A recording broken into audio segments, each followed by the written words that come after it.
الحمد لله إن الحمد لله نحمده ونستعينه ونستغفره ونعوذ بالله من شرور أنفسنا ومن سيئات أعمالنا من يهده الله فلا مضل له ومن يضلله فلا هادي له وأشهد أن لا إله إلا الله وأشهد أن محمدا عبده ورسوله أما بعد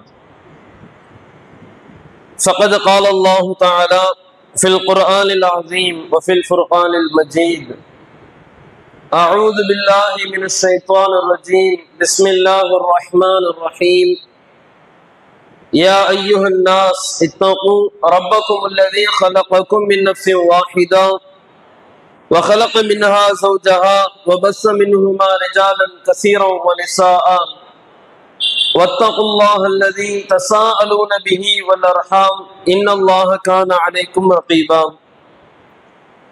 وقال الله تعالى يا أيها الذين آمنوا اتقوا الله حق تقاته ولا تموتن إلا وأنتم مسلمون وقال الله تعالى يا أيها الذين آمنوا اتقوا الله قولوا قولا سديدا يصلح لكم أعمالكم ويغفر لكم ذنوبكم ومن يطع الله ورسوله فقد فاز فوزا عظيما وقال نبينا صلى الله عليه وسلم إن أصدق الحديث كتاب الله وأحسن الهدي هدي محمد صلى الله عليه وسلم وشر الأمور محدثاتها وكل محدثة بدعة وكل بدعة ضلالة وكل ضلالة في النار رب اشرح لي صدري ويسر لي أمري واحلل عقدة من لساني يفقهوا قولي அளவற்ற அருளாளனும் நிகரில்லா அன்பாளனுமாகிய எல்லாமல்ல அல்லாஹுக்கே புகழ் அனைத்தும் உரித்தாகட்டுமாக. அல்லாஹுவின் சாந்தியும் சமாதானமும் நபிகள் நாயகம் ஸல்லல்லாஹு அலைஹி வஸல்லம் அவர்கள் மீதும் அவர்களுடைய குடும்பத்தார்கள் மீதும் அவர்களுடைய வாழ்க்கையை பின்பற்றி வாழ்ந்த சஹாபாக்கள் மீதும் தாபிஈன்கள் மீதும் தபா தாபிஈன்கள் மீதும் இந்த ஜும்ஆவினுடைய வணக்கத்தினை நிறைவேற்றுவதற்காக அமர்ந்திருக்கிற நம் அனைவரின் மீதும் என்றென்றும் வற்றாமல் நிலவட்டுமாக. கண்ணியத்திற்குரிய எல்லாமல்ல அல்லாஹுவின் நல்லடியார்களே, இந்த ஜும்ஆவினுடைய உரையில் கொள்கை உறுதி எனும் தலைப்பு எனக்கு வழங்கப்பட்டு இருக்கிறது. இந்த தலைப்பு ஏன் தேர்வு செய்யப்பட்டது என்று சொன்னால், இறைவன் திருமறை குர்ஆனின் மூலமாக முஸ்லிம்களுக்கு எதை கொள்கையாக சொல்லி காட்டுகிறானோ, எதை திருமறை குர்ஆனின் மூலமாக நாளை மறுமையினுடைய வெற்றிக்கான வழி இதுதான் என்று எந்த பாதையை இறைவன் நமக்கு சொல்லி தருகிறானோ அந்த வழியை ஏற்றிருக்கிறோம் என்று சொல்லிக்கொண்டு உலகத்துல வாழுகிற பொழுது அந்த இறைவன் சொல்லுகிற செயல்பாடுகளுக்கு இறைவன் காட்டுகிற வழிக்கு முக்கியத்துவம் தராமல் அது அல்லாது மற்ற வழிகளுக்கு முக்கியத்துவம் தருகிற நிலை இன்றைக்கு முஸ்லிம் சமூக மக்களிடத்துல இருந்து கொண்டிருக்கிறார். அப்ப இஸ்லாத்தில் ஒரு மனிதர் இருக்கிறார் என்று சொன்னால் அவர் இறைவன் என்ன பாதையை காட்டியிருக்கிறானோ அதில்தான் உறுதியாக இருக்க வேண்டும் என்று இஸ்லாம் நமக்கு எப்படியெல்லாம் கற்றுத்தருகிறது என்பதை சார்ந்த ஒரு சில செய்திகளை இங்கே நினைவுபடுத்திக் கொள்வோம். இறைவன் திருமறை குர்ஆனிலே சொல்லுகிறார், ஒரு மனிதர் இந்த உலகத்திலே வாழுகிற பொழுது முஸ்லீமாக வாழ்க்கையை வாழுகிறார் என்று சொன்னால் அவருடைய செயல்பாடுகள் அவருடைய வாழ்க்கையினுடைய ஒவ்வொரு நிகழ்வுகள் அனைத்தும் எப்படி இருக்க வேண்டும் என்று சொன்னால், இறைவன் எதை அந்த செயல்பாட்டில் எப்படி இருக்க வேண்டும் என்று இறைவன் கட்டளையிடுகிறானோ, இறைவன் நபிகளாரின் மூலமாக எதை நமக்கு கற்பித்து தந்திருக்கிறானோ அந்த அடிப்படையில் தான் நம்முடைய செயல்பாடை நாம் அமைத்துக்கிறோம். அல்லாஹ் திருமறையிலே சொல்லும் பொழுது இத்தபிஉ மா உன்சில இலைக்கும் மிர் ரப்பிக்கும் உங்களுடைய இறைவனிடத்திலிருந்து உங்களுக்கு என்ன செய்தி அனுப்பப்பட்டிருக்கிறதோ அதை நீங்கள் என்ன செய்யுங்க, பின்பற்றுங்கள். வலா தத்தபிஉ மின் தூனிஹி அவுலியா, அவன் அல்லாத மற்றவர்களை பொறுப்பாளர்களாக ஏற்படுத்தி அவர்களை நீங்கள் பின்பற்றாதீர்கள் என்று இறைவன் சொல்லுகிறான்.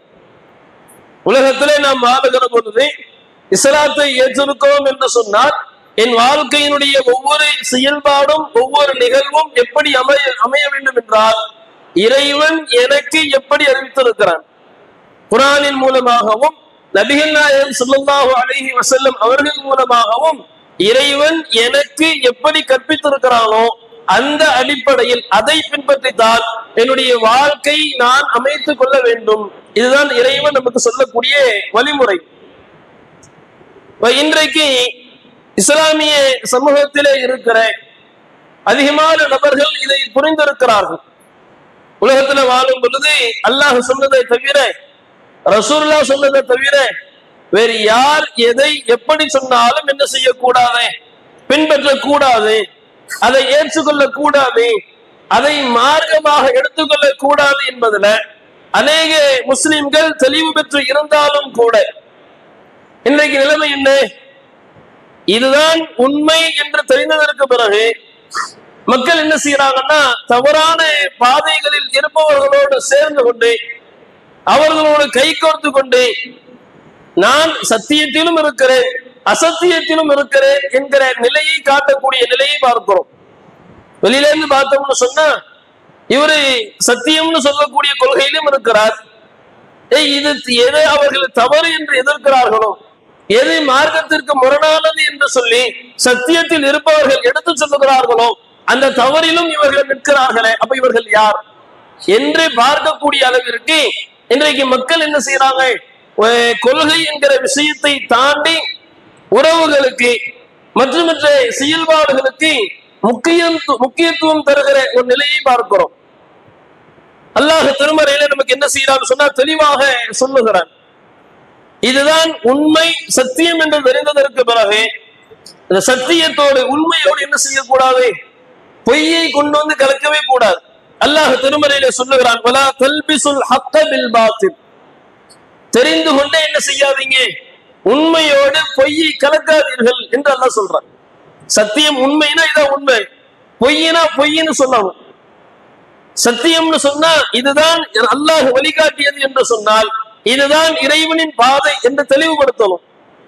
அதற்கு மாற்றமாக ஒருவர் செய்கிறார்கள் என்றால் அது தவறு என்று அவர்களுக்கு தெரியப்படுத்த வேண்டுமே தவிர அவர்களோடு சேர்ந்து கைகோர்த்து என்ன செய்யக்கூடாது, நம்முடைய செயல்பாடுகளை நாம அமைத்துக் கொள்ளக்கூடாது. இது இறைவனும் சரி அல்லாஹுடைய தூதரும் சரி நிறைய இடங்கள்ல இதை நமக்கு தெளிவுபடுத்துறாங்க. மார்க்க விஷயத்துல ஒருவர் ஒரு காரியத்தை செய்கிறார், அவர் செய்யக்கூடிய செயல்பாடு மார்க்கத்தில இல்லாத மார்க்கத்திற்கு முரணான ஒரு காரியமாக இருக்கிற பொழுது அது பொய்யான விஷயம். நாம என்ன செய்யணும், இது தவறு, அவங்க செய்யக்கூடிய செயல்பாடு தப்பு, அதை ரசூலுல்லாஹ் வழிகாட்டல, அது அல்லாஹ் சொல்லி இல்லை என்று தெளிவாக தெரிந்ததற்கு பிறகு அந்த நபர் நமக்கு முக்கியமானவர், அந்த உறவு நமக்கு தேவையானது, ரொம்ப நெருங்கிய நண்பர்கள், அதனால அவர்கள் தவறை செய்தாலும் பொய்யான விஷயத்தை செய்தாலும் நானும் அதிலே பங்கெடுப்பேன் என்று போய் நிற்கிறோம், அவர்களோடு சேர்ந்து கைகோர்த்து கொள்கிறோம். இது செய்யலாமா அப்படின்னா கூடாது. இந்த இடத்துல நம்ம என்ன செய்யறோம், அவர் ஒரு தவறு செய்கிறார், மார்க்கத்துக்கு முரணான காரியத்தை செய்யும் பொழுது அவங்களோடு நாம கைகோர்த்து நிற்கிறோம் அப்படின்னு சொன்னா நாம இந்த இடத்துல நம்முடைய கொள்கைக்கு என்ன முக்கியத்துவம் தருகிறோம்.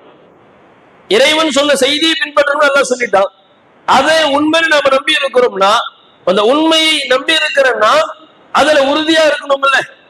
உறுதியா இருக்கிறதுனா எப்படி இருக்கிறது, எப்படியான நெருக்கடிகள் எவ்வளவு இக்கட்டான சூழ்நிலைகள் நமக்கு ஏற்பட்டாலும் கொள்கையை விட்டுவிடவே கூடாது. இந்த கொள்கையில நாம் என்ன செய்யணும், நிலையாக நிற்கிறோம், அதுதான் உறுதி. அந்த உறுதியை எப்படி வெளிப்படுத்துறது, வாயினால் சொல்லிட முடியுமா, நான் ஏற்ற கொள்கையில் நான் உறுதியாக இருக்கிறேன் அப்படின்னு ஒருத்தர் வாயால சொல்லிட்டாருன்னா அவர் உறுதியா இருக்கிறார் அர்த்தமா கிடையாது. நான் இந்த கொள்கையில் உறுதியாக இருக்கிறேன் என்பதை வெளிப்படுத்துவது எப்படின்னா என்னுடைய செயல்பாடுகளில் தான் வெளிப்படுத்த முடியும். மார்க்கத்திற்கு முரணாக, இஸ்லாம் அல்லாஹ் சொன்னதற்கு மாற்றமாக, நபிகளார் சொன்னதற்கு மாற்றமாக ஒரு காரியம் நடைபெறுகிற பொழுது அங்க நிற்கிற நபர் எவ்வளவு பெரிய ஆளா இருந்தாலும் சரி, அதை நடத்துறது எவ்வளவு பெரிய முக்கியமான உறவாக இருந்தாலும் சரி, நான் என்னுடைய கொள்கையின் உறுதியை வெளிப்படுத்தணும்னா அந்த சபையை புறக்கணிக்கணும், அந்த காரியத்திலிருந்து நான் விலகணும். அவர்கள் செய்யறது தவறு, பொய்யான விஷயம், எக்காரணத்திலும் அந்த இடத்துல நான் உண்மையை கொண்டு போய் நிக்கவே மாட்டேன், நிக்கணும். அப்படிதான் அல்லாஹ் நிக்க சொல்லி காட்டுறாங்க. திருமறை குர்ஆன்ல அல்லாஹ் சொல்லுகிற பல வசனங்களை நம்ம நினைவுபடுத்தி பார்க்கிறோம். பெற்றோர்கள், இறைவன் தன்னுடைய வணக்கத்திற்கு பிறகு அதிக முக்கியத்துவம் தந்திருக்கிறது யாருக்கு அப்படின்னா பெற்றோர்களுக்கு. குர்ஆனுடைய சில வசனங்களை நம்ம பார்க்கலாம். அல்லாஹ் ரப்பல் ஆலமீன் திருமறையிலே சொல்லும் பொழுது வகலா ரப்புக அல்லா தஅபுது இல்லா இய்யா, குர்ஆன்ல அல்லாஹ் சொல்லி காட்டுறான், அல்லாஹ்வை தவிர வேறு யாரையும் நீங்கள் வணங்காதீர்கள் என்றும், வபில் வாலிதைனி இஹ்சானா, உங்களுடைய பெற்றோர்களிடத்துல அழகிய முறையில நடந்து கொள்ள வேண்டும் என்றும் உங்களுக்கு நாம் கட்டளையிடுகிறோம். குர்ஆனுடைய வசனம் பேசுகிறது. இதில் அல்லாஹ் முதல்ல தன்னுடைய வணக்கத்தை குறித்து சொல்லுகிறார், என்ன தவிர வேறு யாரையும் வணங்க கூடாது. அடுத்ததாக அல்லாஹ் சொல்லக்கூடிய சட்டம் என்ன? வபில் வாலிதைனி இஹ்சானா, பெற்றோர்களிடத்துல அழகிய முறையில நடந்து கொள்ளணும். குர்ஆனுடைய மற்ற சில வசனங்கள் எப்படி சொல்லி காட்டுகிறது? உன்னுடைய பெற்றோர்களை பார்த்து நீ சீனு கூட சொல்லிடக்கூடாது. அல்லாஹ் சொல்றான்ல, அவர்களை பார்த்து செய்யாதீங்க, சீனு கூட சொல்லிடாதீங்க என்று இறைவன் திருமறையில் சொல்லுகிறார். இன்னும் ஏராளமான வசனங்கள் என்ன செய்து பெற்றோர்களுக்கு கட்டுப்படணும், பெற்றோர்களுக்கு அழகிய முறையில நடந்து கொள்ளணும், அவர்கள் சொல்லுகிற செயல்களை செய்ய வேண்டும் என்றெல்லாம் அல்லாஹ் திருமறையில் நமக்கு கட்டளையிடுகிறார். அதே இறைவனுடைய கட்டளை மார்க்க விஷயத்தில் எப்படி இருக்கிறார்? குர்ஆன்ல அதே இறைவன் திருமறையில கட்டளையிடுகிற போது 29வது அத்தியாயம் 8வது வசனத்தில் இறைவனுடைய கட்டளை நமக்கு சொல்ற செய்தி என்ன? அல்லாஹ் ரப்பல் ஆலமீன் சொல்லுகிறார், வவஸைனல் இன்சான பிவாலிதைஹி இஹ்சானா ஹுஸ்னன், நீங்கள் உங்களுடைய பெற்றோர்களிடத்துல அழகிய முறையில நடந்து கொள்ள வேண்டும் என்று உங்களுக்கு நாம் வலியுறுத்துகிறோம். பெற்றோர்கள் என்ன செய்யணும்? அழகிய முறையில நடந்து கொள்ள வேண்டும் என்று உங்களுக்கு நாம் அறிவுறுத்துகிறோம். அடுத்து அல்லாஹ் சொல்லி காட்டுகிறான், வயின் ஜாஹதாக லிதுஷ்ரிக பி மா லைஸ லக பிஹி மா லைஸ லக பிஹி இல்முன் ஃபலா துதிஉஹுமா, நமக்கு அறிவில்லாத ஒரு விஷயம், மார்க்கத்துல இல்லாத ஒரு கட்டளை, அது மார்க்கத்தில் இருக்கிற மாதிரி நம்ம எங்கேயுமே பார்க்கல. புதிதாக ஒரு செய்தியை பெற்றோர்கள் சொல்லுகிறார்கள், அல்லாஹ்வுக்கு இணை வைக்கக்கூடிய காரியத்தை பெற்றோர்கள் நமக்கு ஏவுகிறார்கள், சொல்லுகிறார்கள் என்று சொன்னால் ஃபலா துதிஉஹுமா, அவர்களுக்கு நீங்கள் கட்டுப்படாதீர்கள். அதே இறைவன் குர்ஆன்ல சொல்றான். எந்த இறைவன் நமக்கு கட்டளை பிறப்பித்தானோ, பெற்றோர்களிடத்தில் அதிக முறையில நடந்து கொள்ள வேண்டும் என்று எந்த இறைவன் நமக்கு கட்டளை பிறப்பித்திருக்கிறானோ அதே இறைவன் பிறப்பிக்கக்கூடிய இன்னொரு கட்டளை என்னன்னா, மார்க்கத்திற்கு முரணாக உன்னுடைய கொள்கையை இழக்கக்கூடிய செயல்பாடுகளை உங்களுடைய பெற்றோர்கள் சொன்னால், உன்னுடைய கொள்கையை விட்டுட்டு நீ ஒரு காரியத்தை செய்யணும்னு சொல்லி உன்னுடைய தாயோ உன்னுடைய தந்தையோ உனக்கு வலியுறுத்தினால் ஃபலா துதிஉஹுமா, அவர்களுக்கு நீ கட்டுப்படாத, அந்த காரியத்தில் அவர்களுக்கு நாம் கட்டுப்படக்கூடாது என்று இறைவன் கட்டளை பிறப்பிக்கிறார். இறைவன் இதற்கு கொள்கைக்கு எவ்வளவு முக்கியத்துவம் தர்றான். பெற்றோர்களுக்கு பணிவிடை செய்யணும், அவங்க சொல்றதை செய்யணும், அவங்களை சீனு கூட சொல்லக்கூடாது. இறைவனுடைய வணக்கத்திற்கு பிறகு அடுத்த இடத்திலே இறைவன் வைக்கிற செயல்பாடு பெற்றோர்களுக்கு செய்யப்பட வேண்டிய செயல்பாடுகள், பணிவிடைகள். அவ்வளவு உயரத்தில் அல்லாஹ் சொன்னாலும் கொள்கைன்னு வந்துருச்சுன்னா, மார்க்கம்னு வந்துருச்சுன்னா அல்லாஹ் சொல்றது என்ன? மார்க்கத்துக்கு உட்பட்டு உன்னுடைய பெற்றோர்கள் உனக்கு ஏவினால், மார்க்கத்துக்கு உட்பட்ட செயல்பாடுகளை நம்முடைய தாயோ தந்தையோ நமக்கு சொன்னால் அதை நாம கடைபிடிக்கணும், ஏற்றுக்கொள்ளணும். முரணா சொல்றாங்க, மாற்றமா சொல்றாங்க, அல்லாஹ்வுக்கு இணை வைக்கக்கூடிய காரியத்தை சொல்றாங்கன்னா பெற்றோர்களாக இருந்தாலும் அதுல அவர்களுக்கு கட்டுப்பட கூடாது என்பதுதான் இறைவன் நமக்கு சொல்லுகிற கட்டளை. பெற்றோர்களுக்கு இப்படி சொல்றானா? உறவுகளுடைய விஷயத்திலையும் பாருங்க. இன்னைக்கு நாம ரொம்ப பார்க்கிறது உறவு, ஒரு கல்யாணம் அல்லது மார்க்கத்தில் இல்லாத சடங்கு சம்பிரதாயங்களோடு நடத்தப்படுகிற வெவ்வேறு நிகழ்ச்சிகள் என்ன? நம்முடைய காரணம் என்ன? அது மார்க்கத்துல இல்லை, ஆனால் போய் நிற்கணும், போய் அதுல கலந்து கொள்ளணும், அதுல நம்முடைய பணிகளை செய்யணும். ஏன் செய்யணும்? செய்வதற்கான காரணம் என்ன? ரொம்ப நெருங்கிய உறவு, உறவை முறிக்க கூடாது இறைவன் சொல்லுகிறான்.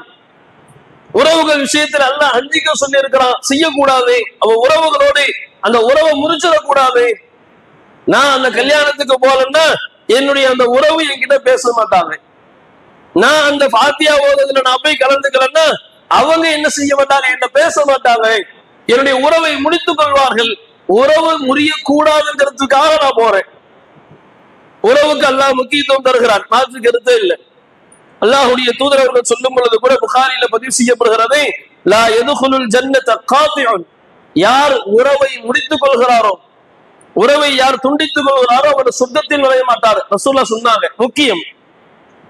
ஆனால் அந்த உறவு எப்படி இருக்கணும்? உறவுக்கு முக்கியத்துவம் தர வேண்டும் என்று சொல்லுகிற இஸ்லாம் மார்க்கத்திற்கு முரணான செயல்பாடுகள்ல முக்கியத்துவம் தர சொல்லுகிறதா? அப்படி நம்ம ஒரு வரலாற்று செய்தியை பார்த்திருக்கிறோமா?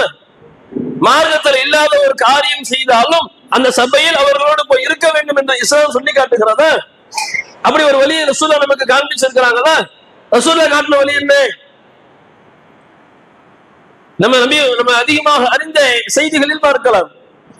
அல்லாஹ்வுடைய தூதர் அவர்கள் ஒரு தன்னுடைய மகளார் ஃபாத்திமா ரலியல்லாஹு தஆலா ரொம்ப நேசித்த ஒரு மகள்,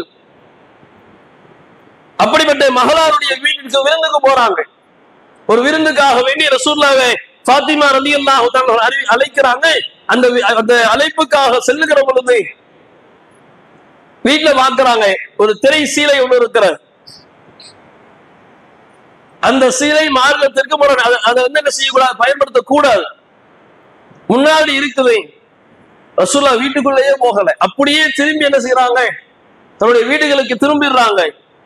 ஃபாத்திமா ரலியல்லாஹு தஆலா அவர்களும் அலி ரலியல்லாஹு தஆலா என்னாச்சு, ஏன் ரசூலுல்லாஹ் வரல, வந்தவங்க ஏன் பாதியிலே வீட்டை பார்த்துட்டு ஏன் திரும்பி போனாங்க? வேகமாக விரைந்து செல்லி கேட்கிற பொழுது, இது இங்க இருக்க கூடாது, மார்க்கத்துல அனுமதி இல்லாதது, அதை உடனே எடுத்து இன்னாருக்கு மாத்தி கொடுத்துருங்கன்னு சொல்லி அதை எடுக்க சொன்னதற்கு பிறகு, அதை எடுத்ததற்கு பிறகு அந்த விருந்தில போய் கலந்து கொண்டார்கள் என்கிற வரலாற்று செய்தியை நம்ம பார்க்கலையா? இதே உறவுகள் விஷயத்துல எடுத்து பாருங்க. ரசூலுல்லாஹி ஸல்லல்லாஹு அலைஹி வஸல்லம் அவர்கள் மார்க்கத்தை எடுத்து சொல்லுகிற பொழுது அவர்களுக்கு எதிராக நின்றவர்கள் யார்? ரசூலுல்லாஹ்வுடைய உறவுகள். முதல்ல ரசூலுல்லாஹ் நாசமாபாவன்னு சொன்னது யாரு? அபூலஹப் யாரு? ரசூலுல்லாஹ்வுக்கு நெருங்கிய உறவு. பத்ர் போர்க்களத்துல நபிகளார் எதிர்த்த சகோதரர், அந்த எதிரி படையில் இருந்த அத்தனை நபர்கள் யார்? ரசூலுல்லாஹ்வுடைய உறவுகள், அபூபக்கருடைய உறவு, உமருடைய உறவு. அவர்களில்தான் எதிர்த்து போர் செய்வதற்கு நின்றார்கள் என்கிற செய்திகளை நம்ம பார்க்கலையா? முஸ்லிம்ல ஒரு செய்தி பாருங்க, அல்லாஹ்வே இந்த போர்க்கள விஷயங்கள்ல உறவுகளுக்கு கூட முக்கியத்துவம் இல்லைங்க. அல்லாஹ் போர்கள் கைதிகள், அந்த போர் கைதிகள் சார்ந்த ஒரு நிகழ்வு நடக்கும். பத்ர் போர்க்களத்துல ஒரு 70 நபர்களை என்ன செய்வாங்கன்னா இஸ்லாமிய படை எதிரி படையிலிருந்து கைதி பண்ணி கொண்டு வரும். அந்த 70 பேரை என்ன பண்றது? 70 பேர் என்ன செஞ்சிருக்கிறோம், நாம பிணை கைதிகளாக கைது பண்ணிட்டு வந்துட்டோம், இவங்களை என்ன பண்றது அப்படின்னு ஒரு ஆலோசனை. ரசூலுல்லாஹ் என்ன செய்யறாங்க, அபூபக்கர்ட்ட கேட்கிறாங்க, அபூபக்கரே இப்படி 70 பேரை கொண்டு வந்திருக்கிறோம், இவங்களை என்ன பண்றது, இவங்களை பெற்றுலாமா அல்லது கொன்றலாமா, என்ன செய்யலாம் அப்படின்னு ஒரு ஆலோசனையே அபூபக்கர் ரசூலுல்லாஹ் கேட்கிறாங்க. அப்ப அபூபக்கர் ரலியல்லாஹு தஆலா என்ன செய்யறாங்கன்னு சொன்னா அவர்கள் தன்னுடைய கருத்தை பதிய வைக்கிறாங்க. அல்லாஹ்வின் தூதரே, இருக்கிறது எல்லாமே நமக்கு சொந்தக்காரங்க, எனக்கு உறவு, உங்களுக்கு உறவு, அலிக்கு உறவு, உமருக்கு உறவு, எல்லாருக்கும் எல்லாமே யாரு, சொந்தக்காரங்க. இவங்களை நாம கொண்டோம்னு சொன்னா அது பெரிய ஒரு பலியா மாறும். அதே இவங்களை நாம ஏதாவது ஒரு தொகையை வாங்கிக்கிட்டு இவங்களை விட்டுட்டோம்னு சொன்னா பின்னால் நம் மீது அவர்கள் நல்லெண்ணம் கொள்வதற்கு ஒரு வழியாக அமையும். அதனால ஏதாவது தொகையை வாங்கிட்டு என்ன செஞ்சிருவோம், இவங்களை விட்டுடுவோம் அப்படின்னு அபூபக்கர் சொல்றாங்க. ரசூலுல்லாஹ் என்ன செய்யறாங்க, உமர் ரலியல்லாஹு அன்ஹு இடத்துல கேட்கிறாங்க, யா உமரே, கத்தாபின் மகனே, நீங்க சொல்லுங்க, உங்க கருத்து என்ன, என்ன பண்ணலாம் அப்படின்னு கேட்கும் பொழுது உமர் ரலியல்லாஹு அன்ஹு அவர்கள் சொல்லுகிறார்கள், அபூபக்கருடைய கருத்திற்கு முற்றிலுமாக நான் மாறாக சொல்லுகிறேன். அந்த கருத்தை நான் ஏத்துக்கவே மாட்டேன். அலியுடைய உறவினர் அக்கீல் அப்படின்றது ஒரு படை, அந்த படையில நிக்கிறார். கைதி 70 பேர்ல அக்கீல் அப்படின்னு சொல்லக்கூடிய ஒரு நபர் அலி ரலியல்லாஹு அவருடைய ஒரு உறவினர். உமர் அவங்க சொல்றாங்க, அக்கீலை அலி இடத்துல ஒப்படையுங்கள். இவர்களுடைய உறவினுடைய ஒரு நபருடைய பெயரை சொல்றாங்க, அவரை என்கிட்ட ஒப்படைங்க. யாரெல்லாம் என்னுடைய உறவுகளாக இருக்கிறார்களோ அவர்களுடைய உறவுகளுடைய தலையை அவர்கள் கொய்யட்டும். நான் அக்கீலோட தலையை அலி கொய்யட்டும், பிஞ்சு எடுக்கட்டும். என்னுடைய உறவினுடைய தலையை நான் வெட்டேன்னாங்க. இது அல்லாஹ் என்ன செய்யறான், குர்ஆன்ல நமக்கு தெளிவுபடுத்துறான். அல்லாஹ்வுடைய தூதர் அவர்கள் என்ன முடிவு எடுக்கிறாங்கன்னா, உமருடைய கருத்தை ரசூலுல்லாஹ் ஏத்துக்கல, வேண்டாம், நம்ம ஏதாவது தொகைகளை பெற்றுக்கொண்டு என்ன செஞ்சிருவோம், அவங்க அனுப்பிடுவோங்கிற அபூபக்கருடைய கருத்தை ரசூலுல்லாஹ் ஏற்றுக்கொள்ளுகிற பொழுது திருமறை குர்ஆனினுடைய 8வது அத்தியாயம் 67, 68, 69 ஆகிய வசனங்களை இறைவன் அருளுகிறார்.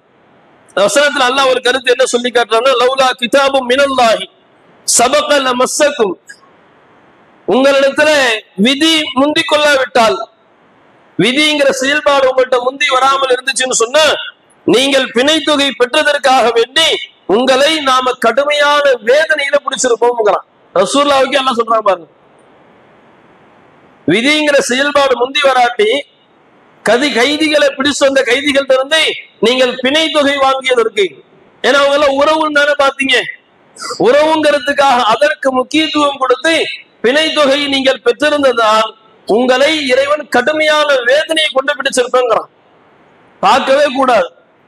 எதுல போர், இது போருக்கான சட்டம், பொதுவான சட்டம் கிடையாது. போர்க்களத்துல கைதிகளாக பிடிக்கப்பட்டவர்களுக்காக இருந்த சட்டம்.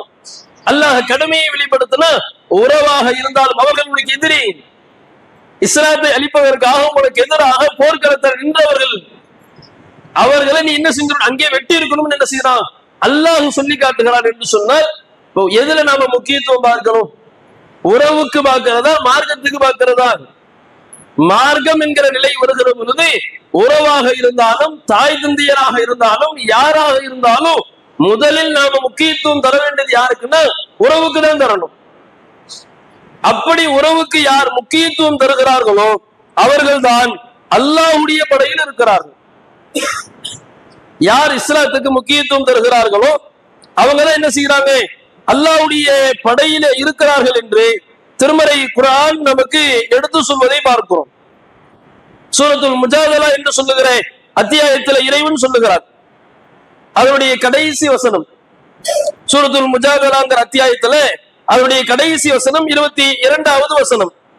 அதுல அல்லாஹ் சொல்லக்கூடிய ஒரு கருத்து என்ன, லா தஜிது கௌமன் யுமினூன பில்லாஹி வல் யௌமில் ஆகிர், அல்லாஹ்வையும் மறுமை நாளையும் யார் நம்பிக்கை கொண்டிருக்கிறார்களோ அவனுடைய தூதர்களை யார் பகைவர்களாக நினைக்கிறார்களோ அவங்க என்ன செய்ய மாட்டாங்க, நேசிக்க மாட்டாங்க, அவர்களோடு கை கோர்ந்து நிற்க மாட்டாங்க. அல்லாஹ் அந்த வசனத்தில் சொல்லுகிறார், யார் அல்லாஹுவையும் மறுமை நாளையும் நம்பிக்கை கொண்டிருக்கிறாரோ அவர் என்ன செய்வாரு, மார்க்கத்திற்கு முரணாக ரசூலுல்லாஹ்வை பகைவராக பார்க்கிறார், மார்க்கத்திற்கு முரணான காரியங்களை செய்கிறார், அவர்களோடு அவங்க என்ன செய்ய மாட்டாங்க, கை கோர்த்து நிற்க மாட்டார்கள், அது யாராக இருந்தாலும் அப்படின்னு அல்லாஹ் சொல்லும் பொழுது அவங்க எப்படின்னா லவ் கான ஆபாஅஹும், அவர்களுடைய பெற்றோர்களாக இருந்தாலும், வ அப்னாஅஹும், அவர்களுடைய பிள்ளைகளாக இருந்தாலும், அவ் இஹ்வானஹும், அவர்களுடைய சகோதரர்களாக இருந்தாலும், அவ் அஷீரத்துஹும், அவர்களுடைய உறவுகளாக இருந்தாலும், யாரா இருந்தாலும் என்ன செய்ய மாட்டாங்க, அவர்களோடு கை கோர்த்து நிற்க மாட்டார்கள் என்று சொல்லிட்டு இறைவன் இறுதியிலே சொல்லுகிறான், உலாயிக ஹிஸ்புல்லாஹ், அவர்கள்தான் அல்லாஹ்வுடைய படையினர். மார்க்கம் வரும் பொழுது கொள்கைன்னு வருகிற பொழுது மற்ற யாருக்கும் முக்கியத்துவம் தராமல் அல்லாஹ்வுக்கும் அல்லாஹ்வுடைய தூதருக்கும் அவர் முக்கியத்துவம் தருவார் என்று சொன்னால் அவர்தான் அல்லாஹ்வுடைய படையில் இருக்கிறார் என்று இறைவன் திருமறையிலே சொல்லுகிறார். அப்படி மாற்றமா நடக்கிறவங்க கொள்கைக்கு முக்கியத்துவம் அல்லாமல் மற்ற உறவுகளுக்கோ பெற்றோர்களுக்கோ மார்க்கத்திற்கு முரணான காரியத்தை செய்பவர்களோடு ஒருவர் கை கோர்க்கிறார், அவர்களோடு சேர்ந்து அந்த காரியத்தில் நிற்கிறார் என்று சொன்னால் அவர்கள் எப்படிப்பட்டவர்கள்? அதுல இருந்து ஒரு 3 வசனம் 19 வசனத்துல பார்த்தா அல்லாஹ் சொல்லி காட்டுறார், உலாயிக ஹிஸ்பு ஷைத்தான், அவர்கள் தான் ஷைத்தானுடைய படையினர். ரெண்டையுமே அல்லாஹ் தெளிவுபடுத்துறான். கொள்கைக்கு முக்கியத்துவம் தரக்கூடியவர்கள் அல்லாஹ்வுடைய படையில் இருக்கிறார்கள். கொள்கையில முக்கியத்துவம் தராம மற்றவர்களுக்கு முக்கியத்துவம் ஒருவர் தருகிறார் என்றால் அவர் ஷைத்தானுடைய படையில் இருக்கிறார் என்று இறைவன் ரெண்டையும் தெளிவுபடுத்தி காட்டுகிறார். இப்ப நாம எதிர இருக்கிறோம்? அல்லாஹ்வுடைய படையில் இருக்க விரும்புகிறோமா, ஷைத்தானுடைய படையில் இருக்கணும்னு நினைக்கிறோமா? கொள்கைங்கிற நிலை வருகிற பொழுது உறவுகளாக இருந்தாலும் பெற்றோர்களாக இருந்தாலும் நண்பர்களாக இருந்தாலும் யாராக இருந்தாலும் முதலில் நாம் அவர்களோடு சேர்ந்து நிற்க வேண்டும் என்று சொன்னால் நம்ம கொள்கையை நம்ம நிற்கணும். அல்லாஹ்வுடைய தூதர் சொன்ன அடிப்படையில் அவருடைய செயல்பாடுகளை அமைக்கணும். அப்படி செயல்படுகிற செயல்பாடுகளாக அவர்கள் செய்வார்களே ஆனால் அதுல போய் நில்லுங்க. அதுதான் என்னுடைய கொள்கையினுடைய உறுதி. நான் மார்க்கத்துக்கு முரணா செஞ்சாலும் அவங்களோடு கைகோர்த்து நிற்பேன், ஆனால் இதுதான் சத்திய கொள்கை என்பதை ஏற்றிருப்பேன் சொன்னா நாம எந்த படையில் இருப்பவர்கள்? ஷைத்தானுடைய படையில் இருப்பவர்கள் என்று திருமறை குர்ஆன் நமக்கு எச்சரிக்கிறார். அந்த அடிப்படையில் உலகத்திலே வாழுகிற பொழுது ஒவ்வொரு காரியங்களிலும் கொள்கை என்கிற நிலை வருகிற பொழுது அல்லாஹ்வுடைய தூதரவர்கள் எதை நமக்கு வழிகாட்டி இருக்கிறார்களோ, எதை நமக்கு இஸ்லாம் என்று சொல்லி இருக்கிறார்களோ அதை முறையாக செய்யக்கூடியவர்களாகவும், அதை யார் முறையோடு செய்கிறார்களோ அவர்களோடு கைகோர்த்து நிற்கக்கூடியவர்களாக நம்முடைய செயல்பாடுகளை அமைத்துக் கொண்டே நாளை மறுமையில் வெற்றி பெறுகிற பாக்கியத்தை வல்ல இறைவன் நம் அனைவருக்கும் தந்திருவானாக என்கிற பிரார்த்தனையோடு எனது முதல் உரையை நான் நிறைவு செய்கிறேன். வாஹிர் தஅவானா அல்ஹம்துலில்லாஹி ரப்பில் ஆலமீன். அஸ்ஸலாமு அலைக்கும் வரஹ்மத்துல்லாஹி வபரகாத்துஹு.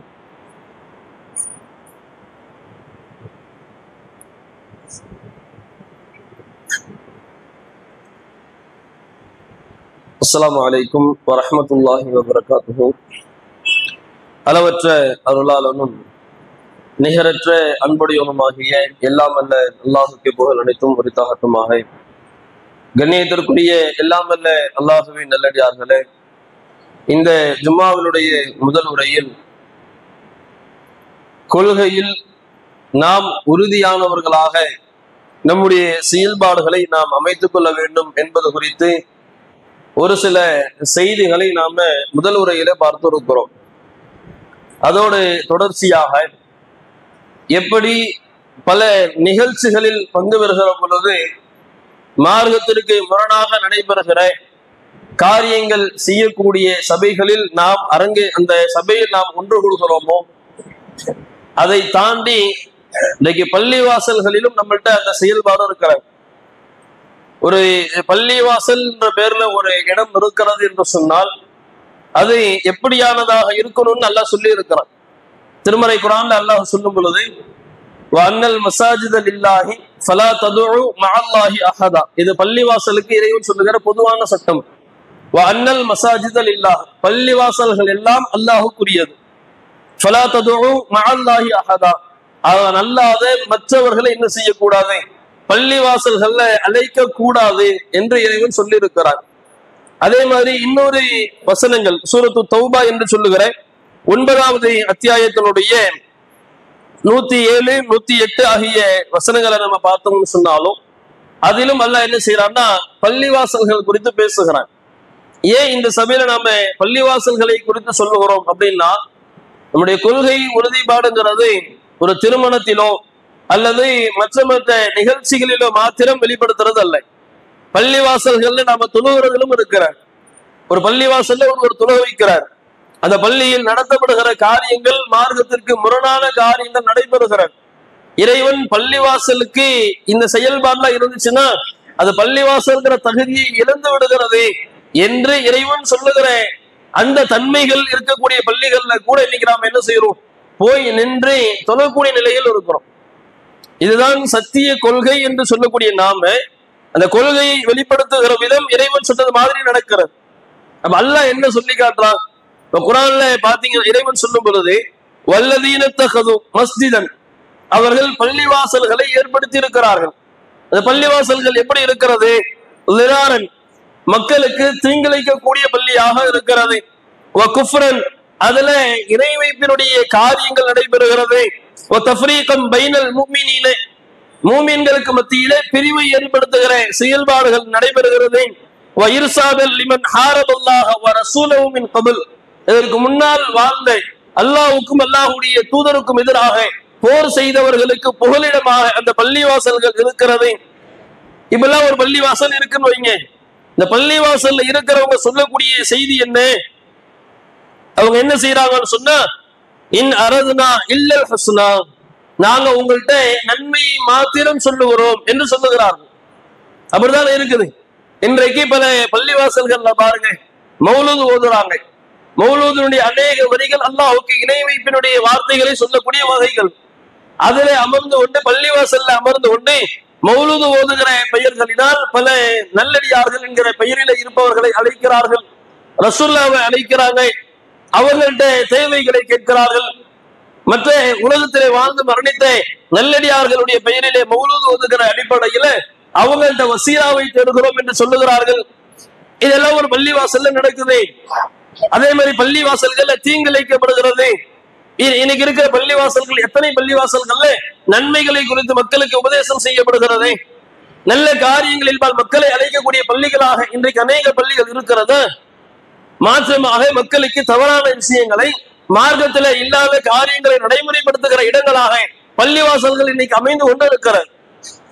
அப்ப இப்படி ஒவ்வொரு காரியங்கள் எல்லாம் அல்லாஹ் எதையெல்லாம் தடுத்திருக்கிறாளோ அப்படியான காரியங்கள் எல்லாம் பள்ளிவாசல்களை செய்து கொண்டு அதை மக்களுக்கு எடுத்து சொல்லி கொண்டிருந்துட்டு கடைசியில அவங்க சொல்றது என்ன? இன் அரதுனா இல்லல் ஹஸ்னா, நாங்கள் உங்களுக்கு நன்மையை சொல்லுகிறோம். எங்க பள்ளிவாசல்ல சொல்லக்கூடிய செய்தி எல்லாம் மார்க்கத்திற்குட்பட்டது, நன்மையை தான் உங்களுக்கு போதிக்கிறோம் என்று சொல்லுகிறார்கள். இறைவன் அடுத்த வசனத்துல சொல்லி காட்டுகிறான், லா தகும் ஃபீஹி அபதா, அவர்களோடு ஒருபோதும் நீங்க நிக்காதீங்க. பள்ளிவாசலுடைய சட்டத்தை எல்லாம் சொல்லிட்டு மார்க்கத்திற்கு முரணாக காரியங்கள் நடைபெறுகிறது என்று சொன்னால் அந்த இடத்துல அந்த பள்ளிவாசல் என்ன செய்யக்கூடாது? லா தகும் ஃபீஹி அபதா, அந்த பக்கமே போகாதீங்கிறான். அப்ப நம்ம இன்னைக்கு என்ன செய்யறோம்? இதுதான் சரியான கொள்கை. அவர்கள் தொழுகக்கூடிய முறையாக இருக்கட்டும், அங்கே நடைபெறுகிற காரியங்களாக இருக்கட்டும், அதுவெல்லாம் தவறு என்று அறிந்தாலும், அதை அறிந்திருந்தாலும் கூட நாம போய் நிற்கிறது எப்படி இருக்குது? அவங்க தப்பு செய்யறாங்க, அதுக்காக நான் ஏன் அந்த பள்ளிக்கு தொலை போக கூடாது? அவங்க செய்யறது தப்பு, மார்க்கத்துக்கு முரணானது, அங்க நடைபெறுகிற காரியங்கள் இஸ்லாத்திற்கு எதிரானது. அவங்க செய்யறாங்க, நான் செய்யல, நான் போய் அந்த பள்ளியில நான் ஏன் போய் தொழக்கூடாதுன்னு பதிலுக்கு நம்ம என்ன செய்யறோம்? கேள்வி எழுப்புகிறோம். அல்லாஹ் சொல்லி காட்டுகிறான், அந்த பள்ளியில நீங்க போய் நிக்கவே நிக்காதீங்கிறான். இறைவன் சொல்லுகிற கட்டளை நமக்கு அதுதான். அப்ப நாம் இந்த கொள்கையை ஏற்கிறோம் என்று சொன்னால் ஒவ்வொரு காரியத்திலும் இறைவனின் கட்டளை நமக்கு என்ன சொல்லி தருகிறதோ அந்த கட்டளைகளை முறையாக கடைபிடிக்கக்கூடியவர்களாக, அதிலே உறுதியானவர்களாக நம்முடைய செயல்பாடுகளை அமைத்துக் கொண்டு நாளை மறுமையில் வெற்றியாளர்களாக, அல்லாஹுடைய படையிலே உள்ள நபர்களாக இறைவனை சந்திக்கக்கூடிய பாக்கியத்தை வல்ல இறைவன் நம் அனைவருக்கும் தந்தல் புரிவானாக என்கிற பிரார்த்தனையோடு எனது உரையை நிறைவு செய்கிறேன். வாஹிர் தஅவானா அல்ஹம்துலில்லாஹி ரப்பில் ஆலமீன். அஸ்ஸலாமு அலைக்கும் வரஹ்மத்துல்லாஹி வபரகாத்துஹு.